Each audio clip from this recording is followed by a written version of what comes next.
Awesome. So tell me about yourself a little bit.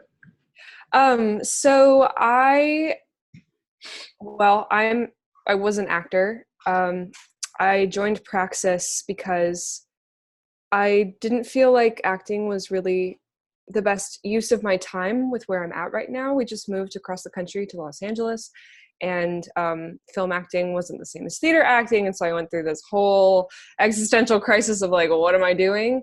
Because I didn't feel like it was helping people the same way that I was helping people at my old theater job.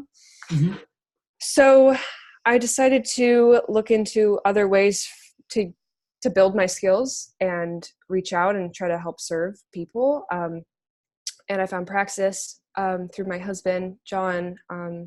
He watches the Tom Woods show, and we heard about it through there. And so I thought, what a great opportunity for me to explore with some structure because I was feeling very lost trying to explore on my own. And so now I'm in month 2, and I'm getting really excited about learning about all the different role types. This was the reason why I came here. So all of these interviews that we're doing in module 2 have been very helpful for me to sort of clarify what I'm looking for and which parts of which roles align with what I want to do.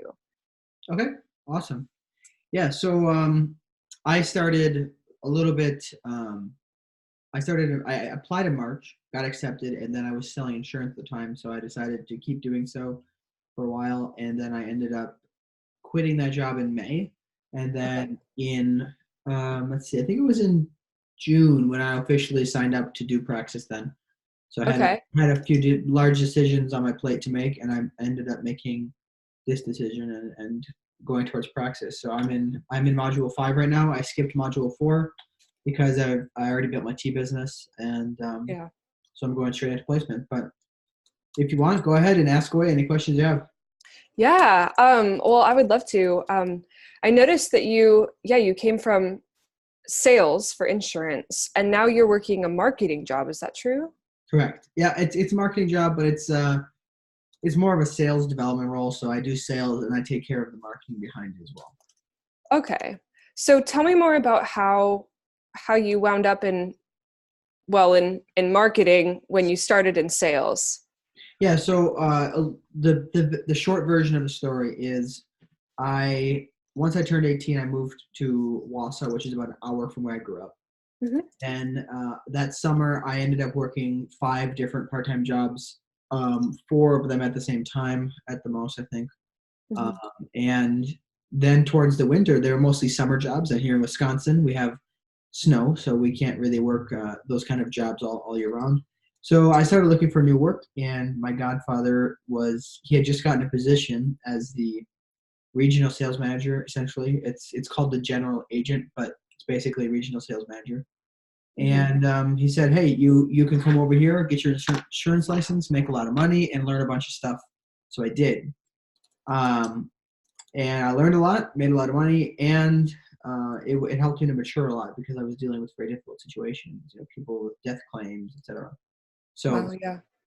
um, then come around May, I had decided I was looking for a little bit different thing. Anyways, I enjoyed the role, but it just wasn't what I wanted to do long term. So I decided to leave, and then made the next decision was there's a lot of decisions I had to make. I had 8 opportunities, and ultimately I chose Praxis, and then this current job was offered to me, and it was offered to me mainly in the understanding, at least my understanding of it, was that I would be doing marketing and maybe a little bit of sales here and there, but it turned out to be mainly sales and marketing. So, but obviously, I'm still in the placement process. It was just a temporary job that allowed me flexibility in order Oh, to okay. in order to in order to complete Praxis. But one thing is that I've always loved marketing, and that was one of my favorite parts of the Knights of Columbus in my insurance role was that I would create mailers. I would try to, make form very good emails so that people would be interested in meeting with me. And it was just something I was always fascinated in because I thought that obviously there's psychology behind sales. Now, why don't you take that same psychology and just apply it to marketing? See if I'm good at it. So, Yeah. Yeah.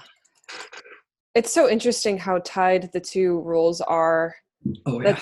That's like the main thing that I've been finding in my research is pretty much if it says it's a marketing job, sales is still involved in some capacity. And I mean, I'm sure you're familiar with the Praxis mindset, but sales is always applicable to everything. It's the ultimate Correct. soft skill. And I think the more that I learn about it, the more I'm realizing that's very true. Oh yeah, it is absolutely true because you can't. No place gets anywhere without sales because good marketing is sales. I mean, good. It's all psychology, in my opinion. If you go further, but the point is, you can build a company strictly off of when you have motivated people who are willing to go out and make commission and make sales. You don't need a marketing team. Okay, you need sales in some capacity. You can either focus your efforts on having a huge marketing team and then have no salespeople, but they're going to be good salespeople on the marketing team too. So yes, they are very, very intertwined, and obviously, practice is right. Sales is one of the most important soft skills. Yeah. So what would you say, since they are so entwined, what would you say is one main difference between the two roles? The main difference, besides the daily activities, would be that marketing involves doing mass, um, I would say mass qualification versus individual qualification. So qualification meaning, are they the right person for our product? Mm. And with marketing, you have to do a bit of research, and you also have it changes way faster. That'd probably be my main answer is that with sales, it's basically the same thing all the time, and marketing changes on a monthly basis. From what I've learned, it constantly changes due to whatever's going on because you have to be utilizing every asset you have. So that can involve any of the current events going on, the seasons, maybe big news stories. All of that can be utilized in a marketing campaign. Yeah. Okay. So going to your job selling insurance and just your experience in sales in general, since you're still working on it, Mhm. um, what did you do when people say no? Well, it depends. In the first few days, it was not so nice. It took a long time for me to get to it because you have to understand, I had no experience in sales before I started insurance, and I never thought I would ever be a salesperson, ever, ever, ever, ever. But um, what ultimately happened was I was sold on the idea because I wanted to be a business owner, and I still do. And my godfather sold me on the idea of learning how to sell no matter what. So when people told me no, once I got good at it, first of all, I learned how to get them never to say no straight out. I mean, there's a couple times people would say straight up no. And what I would do then, like say for example, let's put it into an example. Yes. I'm making a call. I'm saying, "Hey John, it's Silas with the Knights of Columbus. How are you doing today?" Great. Hey, the purpose of this call is I just want to call and set up a time that I can meet with you and your wife, and we can update all of the information on your record and go over all the changes happening with the Knights of Columbus. Does Tuesday at 3 work better, or does Wednesday at 5 work better for you? Mm-hmm. Okay, now if they said, no thanks, I'm just not interested, then I would say like, okay, John, I understand. Like if you want, I mean, we could just take 20 minutes. You could just pencil it in and it won't take very long. And if they said no again, I'd say, okay, when can I call you? Or I wouldn't say when can I call you back because they would probably say no again. What I would say is, can I call you back in a month or in the summer? Depending on when I was calling them. So you have to never give up. Um, there's certain times when you cannot change the narrative. When they say no, you can't just pivot it.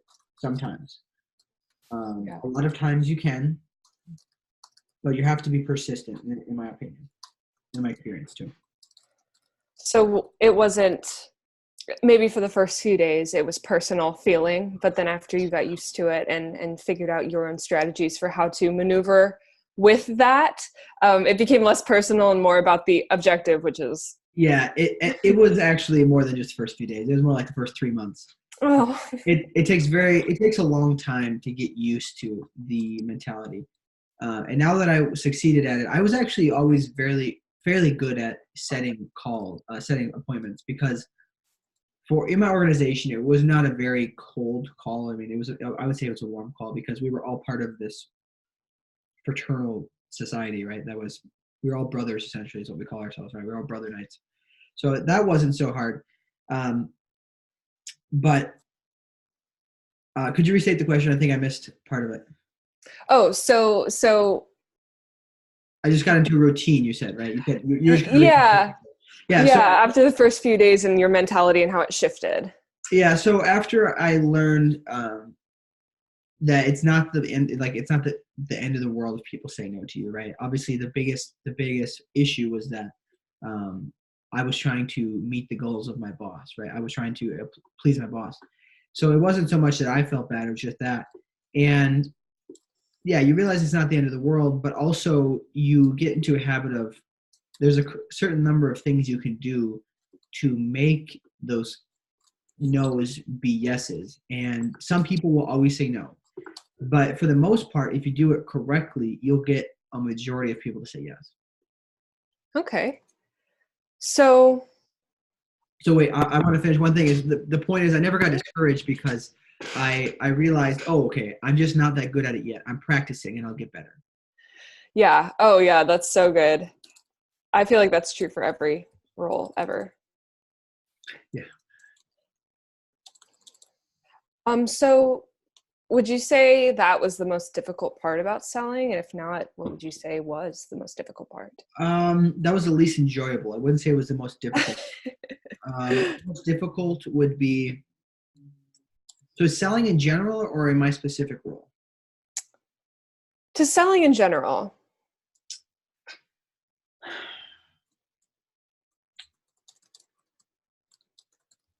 I would say the most difficult part of selling in general is being able to be comfortable making an ask at the end.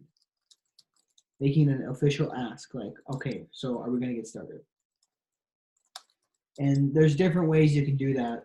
In my line of work, insurance, a lot of people said, yeah, once you get to the end, if you've really done a thorough job, just pull out the application and start writing it and say name, date of birth, social security number, just start going. And I only know one person who's actually done that, and it worked for him that one time. But that just wasn't my style. So, I mean, you get used to learning how to say, because you make it low commitment, but commitment still, because you just get small yeses all along the way, and they're slowly bigger and bigger yeses, right? So first of all, obviously, I got them to say yes to taking a meeting with me.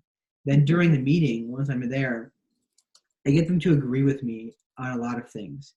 Small yeses along the way, such as their opinion on stock markets and all these different things. And I would even agree with them so that we could be like-minded, right? Because people do business with people who are like-minded. Mm-hmm. And so then I would get to this point where I would end up getting to the end and I say, all right, so what do you say? Let's get this started. We have to go through underwriting. You put this safety deposit down basically, and if you don't like it, you can always change it later. And they're like, okay, sure. Like, they're not going to change their mind later on unless they get rejected, which is fine because they wouldn't get insurance anyways. So you just learn how to get over the fact that asking the closing question is difficult sometimes by making it not as much of a large question. By building it up along the way. Setting them on the path for it. You lay a lot of groundwork. And one of the big things my boss had taught us was once you get to the end and you ask the question, so can we get started? Whoever speaks next loses. You have to be quiet until the next person, until they say yes or no. And if they say no, then you say, all right, so I don't understand because it seems like, this seems like what's right for you. Where did I lose you? And then you go back and you fix the groundwork again and you just make the road better. And then you say eventually yes. So with enough persistence, you can get everybody to say yes. Right. Do you find that you are a non-confrontational kind of a person? Yes, I am very non-confrontational. I'm very comfortable being who I am, but I can tell you that from the events of this past summer that there's many times where I have people, doing things around me, or my old roommates that would, piss me off to a certain degree, and I would just not say anything about it. I would just deal with it because I know I can deal with it. I'm not one to go complaining a lot. So typically I would try to avoid those confrontations. Yeah. Yeah. Yeah, that's been one of my main concerns, especially when it comes to the ask, is how how am I supposed to, I feel like an imposition, and how am I supposed to get all of my own baggage out of the way, all of my insecurities, focus on the task at hand, lay the groundwork, like you said, so that the ask becomes not a big confrontation of like, oh, you don't want this thing? Okay, like, I don't know how to deal with that. It becomes more of like, along the way, like you Yeah. said, where I, did I I, lose you? I really can relate to that a lot because I have a lot of my own issues with that too. Because if I had, say, for example, client A and client B, right? Client A has absolutely no life insurance, and they have 5 kids. They really need it. Okay, Mm-hmm. I have no problem pursuing them and saying, Are you sure? Like, are you sure? Did you smoke something or something? Because you don't have any insurance. You have the money to afford it, but you don't have any insurance. Like, what is wrong with you?" And I could keep pursuing the question because my goal, I was so focused on helping these people, right? Making Yeah. sure their families are protected. But client A over here, if they had a lot of stuff, and because I always did this, it's just part of who I am. It wasn't something I was trained to do. It was actually something I was trained to not do. Was I always put myself in their shoes. I was like, okay, if I were them, what would I do? What would I buy from me? And when I didn't feel like, when I was below 90% comfortable with the idea of what I like, if I were them, if I was below 90% of the of confidence in that product, if they would say no, a lot of times I would just be like, yeah, I understand. Like, I get it. I typically I would follow that up with, I understand, I get it, but why don't we at least do this? I still try to get something because my job was to make sales. Yeah. So, but another part of it, so it comes down to what I believed in these clients, but I didn't really believe in what I was selling these clients. So if Okay. you work for a company, if you're going to take a sales role, I guarantee you're going to want to, trust me on this one, take a role that you really believe in the product, because if you don't, it's not going to be easy. Especially if you're just starting. I truly believed in the product I sold, and I still do to this day. Um, I'm just a very honest person, so I can't sell something that I wouldn't buy myself. And Yes. a lot of times that just happened. You're excited about a product because of all of the life experiences you've had or whatever. Like, I was just practicing and learning about Zapier, and I mean, I want to go be a salesman for them right now because I'm just realizing how amazing that product is, right? I love Apple products. I will sell an Apple product to anybody for $0 because I believe the whole world should own Apple products. I believe every person in the world should have an Apple Watch, AirPods, and a phone, everything. So that's the point, is like, sell something you believe in, and Yeah. do not choose a role just because they're going to give you lots of money. Yeah. But another thing along that, and even though I just said that, is if you're going to be in a sales role, find a sales role that you actually make good money in. Because I've been offered so many sales positions. They're like, oh yeah, you can make so much money. And they've explained it out. And since I was in insurance, they explained it out, like, what the work you have to do is to make X amount of dollars. And I'm like, I'm working 3 times harder to do that and make the same amount that I'm making now. So why would I do Yeah. that? So Right. if you do choose a sales role, make sure you choose one that's highly rewarding, but also something you believe in. Okay. Because That's great advice. there's a lot of highly rewarding sales jobs. Trust me. Right. That's great. Um, so my last question is, what is one thing that you wish you knew before you started selling?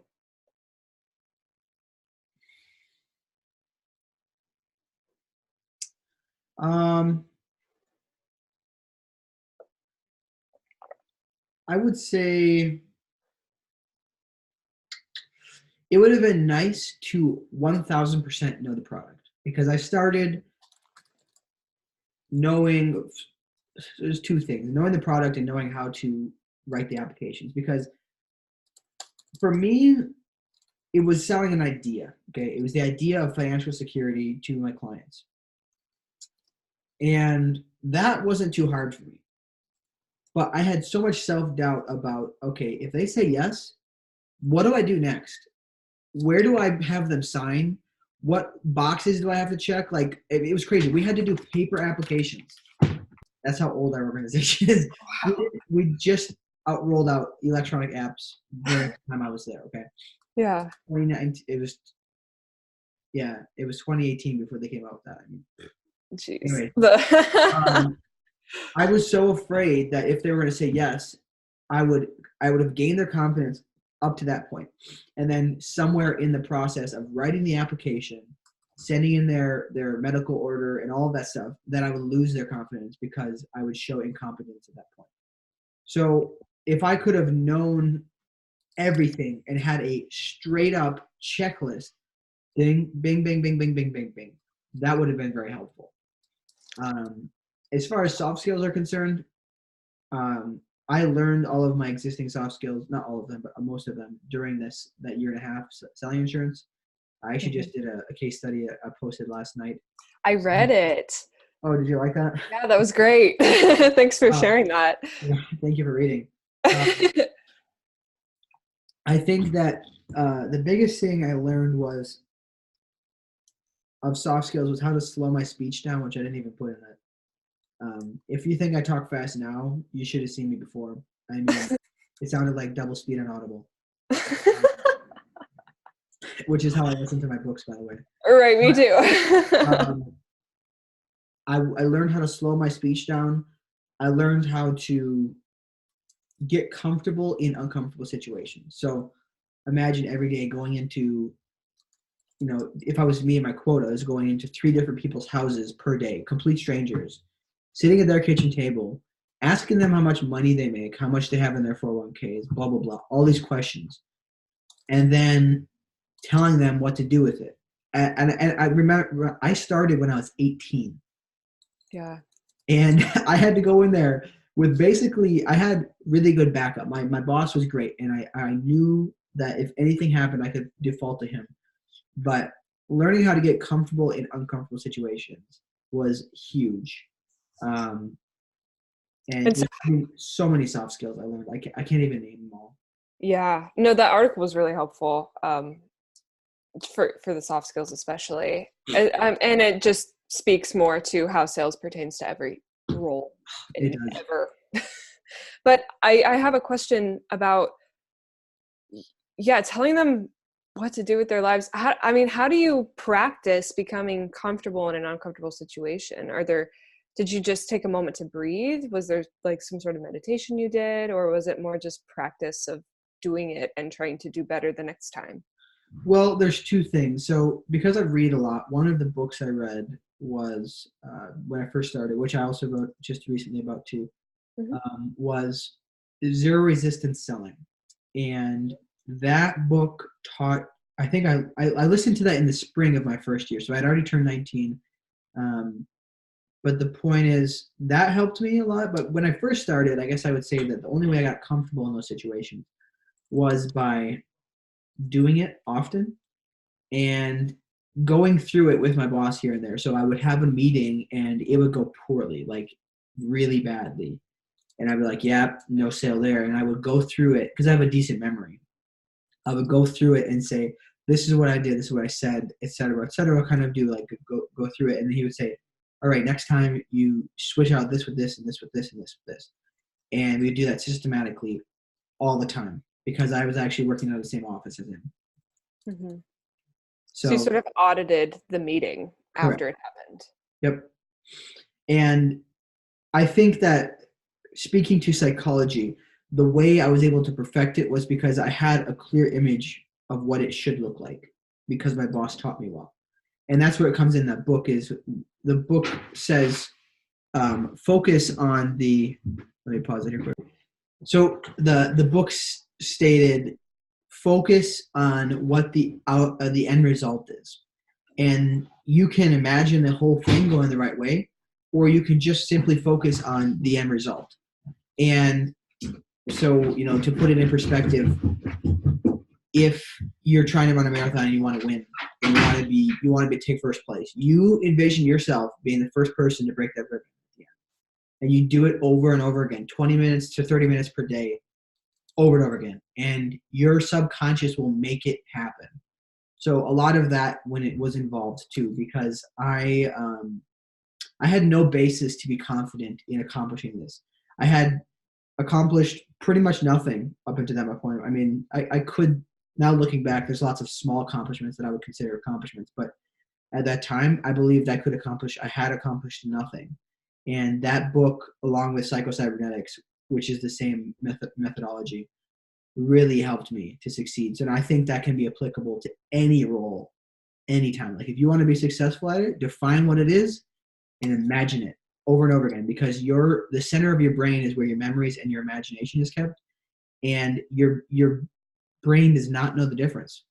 So you can imagine completely new things, but as long as you know what it should look like and you know what success looks like in it, you can imagine it and you will make it happen.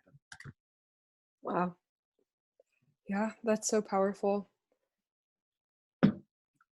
And the imagination is so important in terms of creativity. We just got into the section of building a second brain where he's speaking about making connections is what creativity is all about, and how to keep your notes like on the verge of chaos so that you can make those creative connections instead of compartmentalizing and then cutting off the creativity at the source. And I'm so fascinated by creativity and how it affects us in our daily lives. I mean, being an actor, I live in my imagination all the time. So that's very fascinating to me. Yeah, that was a turning point for me, because at first I was like, this whole building a second brain thing is kind of BS. And then because you're in the second week now. So yeah, when I heard him say that, I was like, oh, that'll make sense, because all it is drawing seemingly unrelated conclusions from different things, you know? Exactly. And I'm definitely one to get lost in the details of the nitty gritty. And so having everything a little less organized than I would have it is proving to be helpful. And that was counterintuitive for me. So anyway, that's a sidetrack, but yeah. Great. I do personally think that they should take the Building a Second Brain course and apply it throughout the first 4 months, because I think it'd be more beneficial, and then put another substantial part in number 2. But that's just my opinion. We'll make the proposal, right? That's what I'll message TK about it tonight. Awesome. Yeah. Well, I really appreciate you taking the time to talk to me. Thank you so much. Absolutely, no problem. It's the least I can do. Yeah, and good luck with your business. Was it a swing dancing business you said you want to create? I do want to start a swing club someday, but one thing that I have right now is my business called Che Mate, so I sell yerba mate tea. Oh, if you okay. want, hit me up. All right. It's been very, very beneficial to me, because I love coffee. I still love coffee to this day, but I get headaches from it if I drink straight coffee, which is the way I like it. So now I have to drink lattes, etc. But the point is, it's kind of got this whole idea behind it, where because it's South American culture, and when they drink it, they sit in a big circle. The sabador comes and prepares it.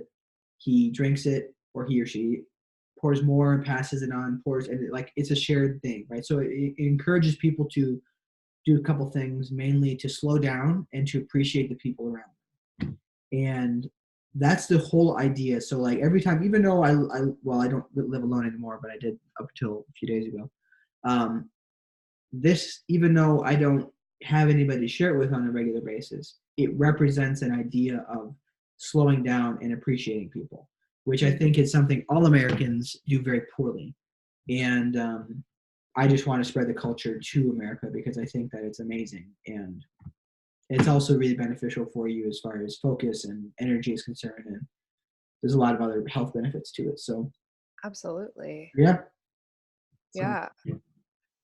Well, great. All right. Well, thanks so much. And if you have any more questions, feel free to shoot me an email.